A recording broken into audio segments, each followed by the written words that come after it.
Okay, when is the last time you saw your teenager go a day without a phone in their hand or a screen in front of their face? You wonder what they're doing, but to what lengths would you go to monitor your teen's online activities? A growing number of parents now are all installing secret spyware on their teen's smartphone and computer. But tonight, our Alexis Del Cid explains why psychiatrists have a warning about it. All you need is your teenager's username and password, and you have access to spyware that'll let you track everything they do online, whether it's on the phone or on the computer. And while it might be tempting, mental health experts say the consequences can be devastating. They're in front of a screen all day long, phone attached to their hand, the glow reflected in their eyes. But what if a danger was lurking on the other side? A predator, a bully. What if your child was that bully? And what if you could find out the answer to every one of your burning questions with one simple download? Yes, absolutely. Would you do it secretly? I think if you enter the spyware thing, it's just showing you don't trust them and you're doing it behind their back. I don't know. I don't like that. Kansas City technology expert Burton Kelso says a growing number of parents are downloading apps to anonymously monitor everything their teen does online. The child would never know that their device is being spied on. He says these are the three most popular. Number 1, an app called Teen Shield. You install it on your child's smartphone and you have total access to all phone records and texts.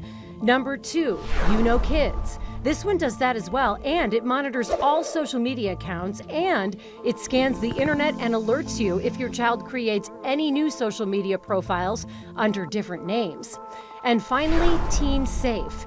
In addition to monitoring calls, texts, and social media accounts, parents can also remotely install this one on their kid's smartphone, never even touching the device. But before you hit purchase, hit the pause. Generally, going behind their backs is not going to turn out well. Pediatric psychologist Dr. Stephen Lassen says secretly installing anything is a terrible idea, one that could shatter trust and push any troublesome behavior further underground. And that trust is very difficult to rebuild.